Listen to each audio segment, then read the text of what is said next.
அஸ்ஸலாமு அலைக்கும் அனைவருக்கும் வணக்கம். இன்னைக்கு இந்த வீடியோல கார்த்திகை தீப ஸ்பெஷலான 3 வகையான மாவை கொண்டு 4 வகையான கொழுக்கட்டைகள் எப்படி பண்ணலாம் பார்க்கலாம். வாங்க வீடியோக்குள்ள போலாம். முதல்ல கம்பு மாவு கொழுக்கட்டைக்கு என்னென்ன தேவையான பொருட்கள் பார்க்கலாம். கம்பு மாவு 1 கப், நாட்டு சக்கரை, தேங்காய் துருவல், சிறுபருப்பு, ஏலக்காய். ஃபர்ஸ்ட் நம்ம கொழுக்கட்டை ரெடி பண்ணதுக்கு கம்பு மாவு வறுத்து எடுத்துக்கலாம். இப்போ நம்ம மிதமான தீயில ஒரு 5 நிமிஷம் கம்பு மாவு நல்லா வறுத்து எடுத்துக்கலாம். பொதுவாகவே கம்பு நல்லா குளிர்ச்சி தரக்கூடிய பொருள். ஆஃபீஸில் ஒரே இடத்துல உட்காந்து வேலை பார்க்குறவங்க, வெயிலில் நின்று வேலை பார்க்குறவங்களுக்குலாம் இது நல்லா ஒரு குளிர்ச்சியை தரும். கம்பு மாவு நல்லா வறுபட்டுட்டு ஒரு பாத்திரத்தில் எடுத்து வச்சுக்கலாம்.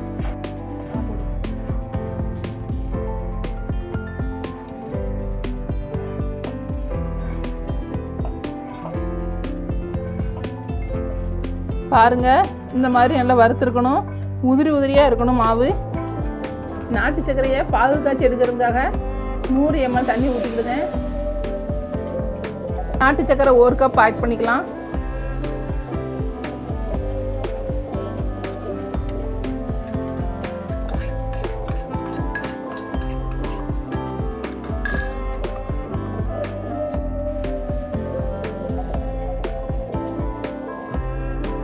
கிளறி விட்டுக்கலாம். இப்போ இந்த பாகுல 3 ஏலக்காய் தட்டி வச்சிருக்கேன். பாகுல ஆட் பண்ணிக்கலாம். ஏலக்காய்க்கு பதிலாக வெண்ணிலா எசன்ஸ் கூட ஆட் பண்ணிக்கலாம். இப்போ இந்த மாவுல ஒரு பிஞ்சு அளவுக்கு சால்ட் ஆட் பண்ணிக்கலாம். இப்போ ரெடி பண்ணி வச்சிருக்க பாகை வடிகட்டி எடுத்துக்கலாம்.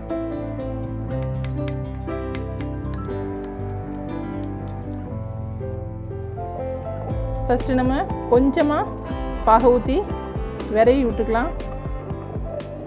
இந்த மாவை சப்பாத்தி மாவு பதத்துக்கு பிசையக்கூடாது. புட்டு மாவுக்கு நம்ம எப்படி பிசைவோமோ அந்த மாதிரி உதிரி உதிரியாக பிசைஞ்சு எடுத்துக்கணும். அடுத்து 1/2 கப் அளவுக்கு தேங்காய் பூ ஆட் பண்ணிக்கலாம்.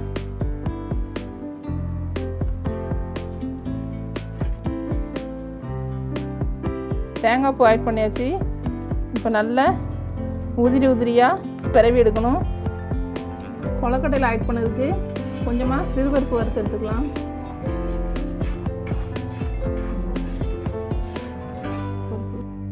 இப்போ நம்ம வறுத்து வச்சுருக்க சிறுபருப்பை கொழுக்கட்டை மாவு கூட ஆட் பண்ணிக்கலாம். நான் ஒரு 2 ஸ்பூன் அளவுக்கு போடுவேன். இதை இப்போ இந்த மாவு கூட சேர்த்து விரவிக்கலாம். மாவு வந்து கொழுக்கட்டைக்கு தான் பதம். பாருங்க, இப்படி தான் இருக்கணும் மாவு. கொழுக்கட்டை பதத்துக்கு இப்படி பிடிக்கிறதுக்கு இப்படி வரணும் மாவு. நாங்கள் எங்கள் தேவைக்கு வெள்ளைப்பாகை சேர்த்துருக்கோம். நீங்கள் உங்கள் டேஸ்ட்டுக்கு கூட கொஞ்சம் நாளும் சேர்த்துக்கலாம். மாவு ரெடி ஆகிட்டு இப்போ கொழுக்கட்டை பிடிச்சி எடுத்துக்கலாம். இந்த மாதிரி கொழுக்கட்டை பிடிச்சி எடுத்துக்கணும். நான் இப்போ கொழுக்கட்டை வைக்கிறதுக்கு பூவர் சேலை எடுத்திருக்கேன். பூவர் சேலையில் கொழுக்கட்டை வைக்கும்போது ருசியாகவும் இருக்கும், நல்ல மணமாகவும் இருக்கும்.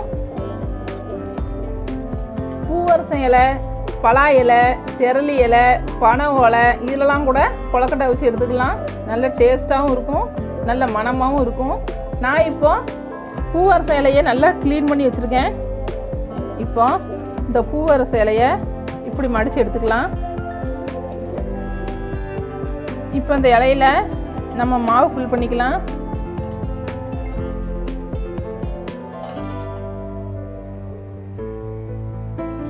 குச்சி வச்சு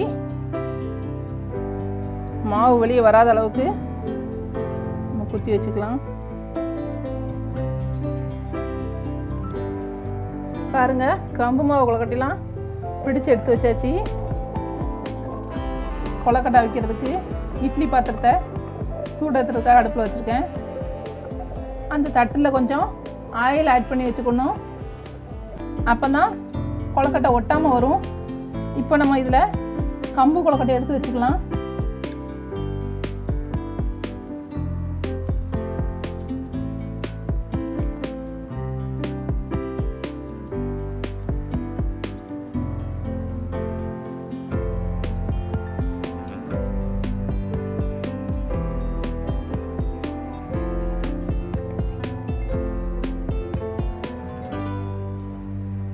பாருங்க,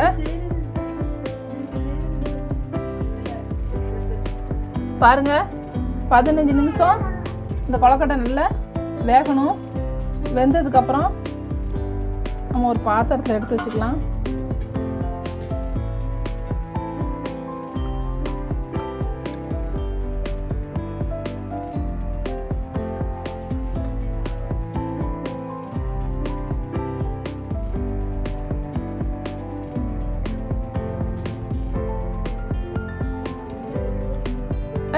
கம்பு மாவு கொழுக்கட்டை நல்லா வெந்துடுச்சு.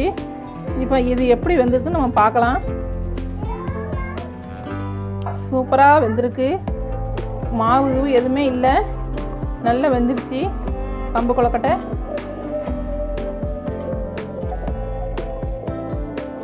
நெக்ஸ்ட்டு பச்சரிசி மாவு கொழுக்கட்டை பண்ணதுக்கு பச்சரிசி மாவை வறுத்து எடுத்துக்கலாம்.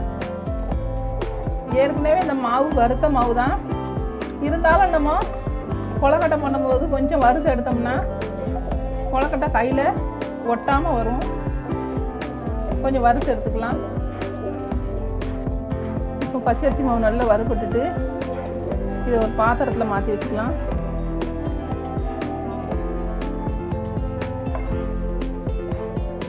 பாருங்கள், இந்த பதத்துக்கு நல்லா வறுத்தா போதும்.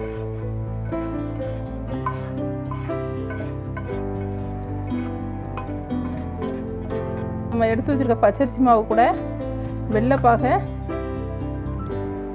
சேர்த்துக்கலாம். தேவையான அளவுக்கு ஆட் பண்ணிக்கலாம். இப்போ வறுத்து வச்சு சிறுபருப்பு கொஞ்சம் ஆட் பண்ணிக்கலாம்.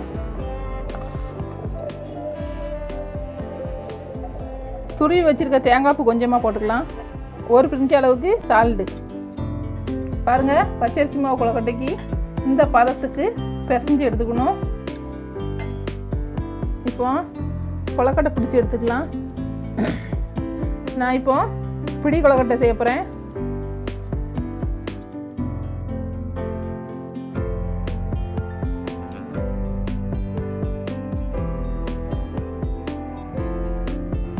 பச்சரிசியில் பண்ண இனிப்பு கொழுக்கட்டை எடுத்து வச்சுக்கலாம்.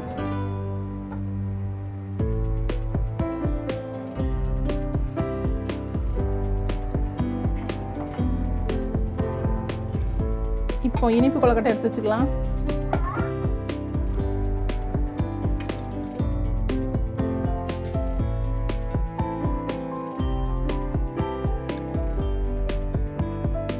பச்சரிசி மாவில் செஞ்ச இனிப்பு கொழுக்கட்டை வெந்திருக்கான்னு பார்க்கலாம். இங்கே பாருங்கள், இதுவும் சூப்பராக வெந்திருக்கு. இப்போ பச்சரிசி மாவு கார கொழுக்கட்டை பண்ணதுக்கு தேவையான பொருட்கள்: வறுத்து எடுத்த பச்சரிசி மாவு, தேங்காய் துருவல், தாளித்து எடுக்கிறதுக்கு கடுகு, கொஞ்சமாக வெங்காயம், வத்தல், கொஞ்சமாக கருவேப்பிள்ளை. ஃபஸ்ட்டு நம்ம தாளித்து எடுக்கிறதுக்கு 2 டேபிள் ஸ்பூன் ஆயில் ஆட் பண்ணிக்கலாம். ஆயில் நல்லா ஹீட் ஆகிடுச்சு. இப்போ கடுகு உளுத்தப்பருப்பு ஆட் பண்ணிக்கலாம்.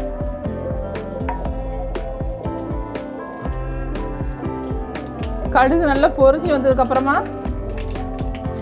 வெங்காயம் ஆட் பண்ணிக்கலாம். அடுத்து வத்தல் ஆட் பண்ணிக்கலாம். அடுத்து கருவேப்பிள்ளை போட்டுக்கலாம்.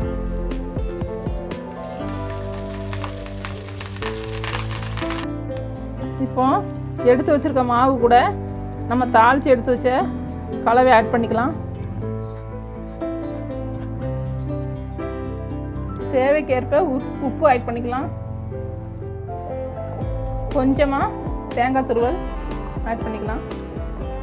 இப்போ இந்த மிக்சிங் எல்லாம் நம்ம கலந்து எடுத்துக்கலாம்.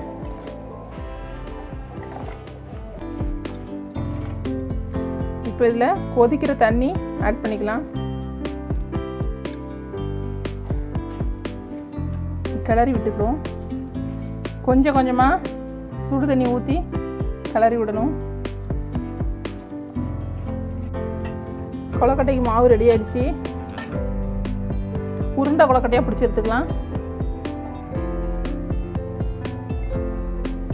இப்படி உருட்டையாக பிடிச்சி எடுத்துக்கலாம்.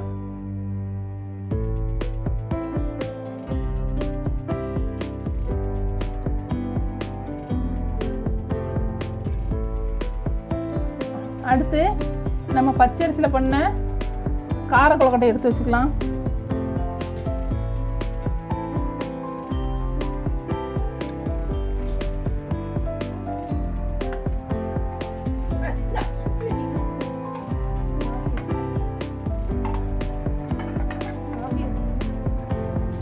இப்போ கார கொழுக்கட்டை எடுத்து வச்சாச்சு.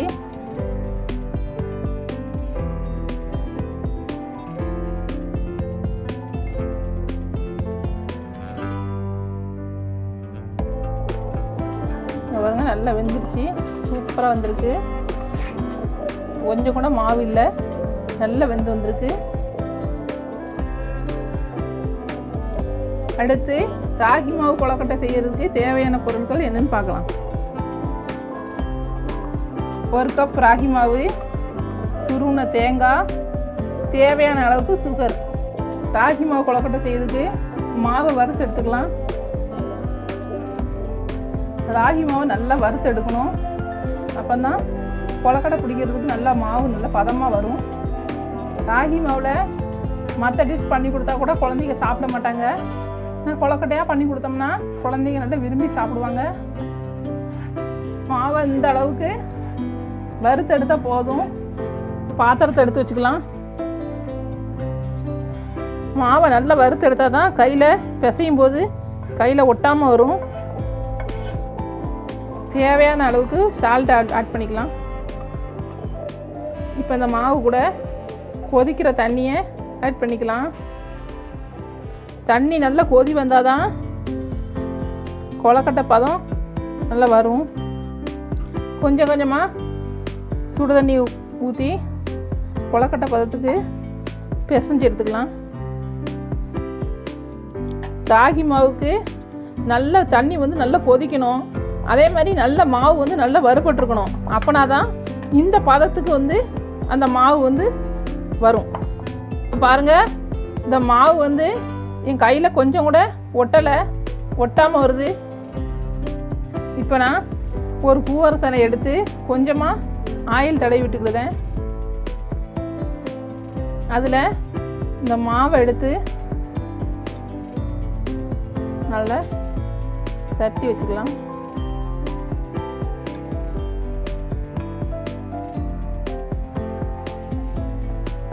அந்த பூவரசனையில் வச்சதுக்கப்புறம் நல்லா மாவை பரத்தி விட்டுக்கலாம். இப்போ நல்லா மாவை பரத்தி விட்டாச்சு. இது கூட துருவி வச்சுருக்க தேங்காய் பூ கொஞ்சம் வச்சுக்கலாம். தேங்காய் பூ கூட கொஞ்சம் சுகர் ஆட் பண்ணிக்கலாம்.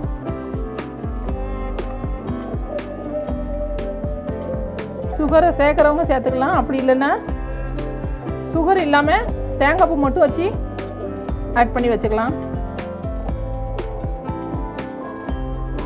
இப்போ இந்த மாவு ஸ்டஃபிங் வச்சுருக்க இடத்துல ஒரு குச்சை வச்சு குத்தி விட்டுக்கலாம்.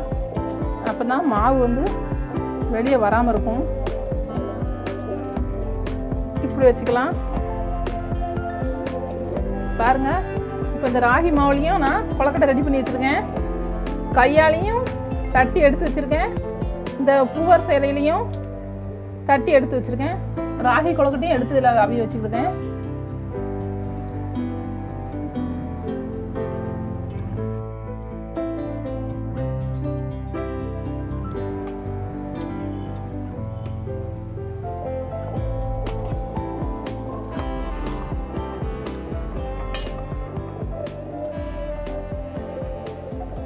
ராகி மாவு கொழுக்கட்டை எப்படி வந்துருக்கு பார்க்கலாம்.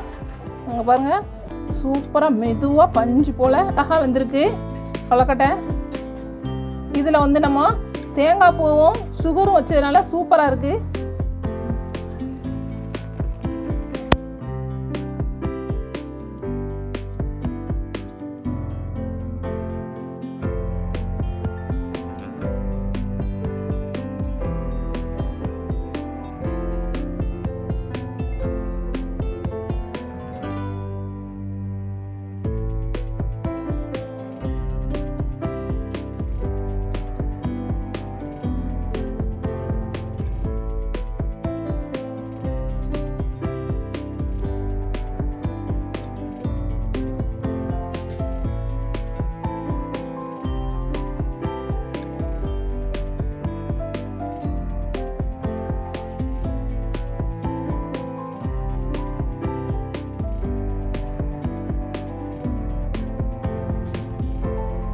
அவ்வளோதாங்க, 4 வகையான கொழுக்கட்டை ரெடி ஆயிடுச்சு.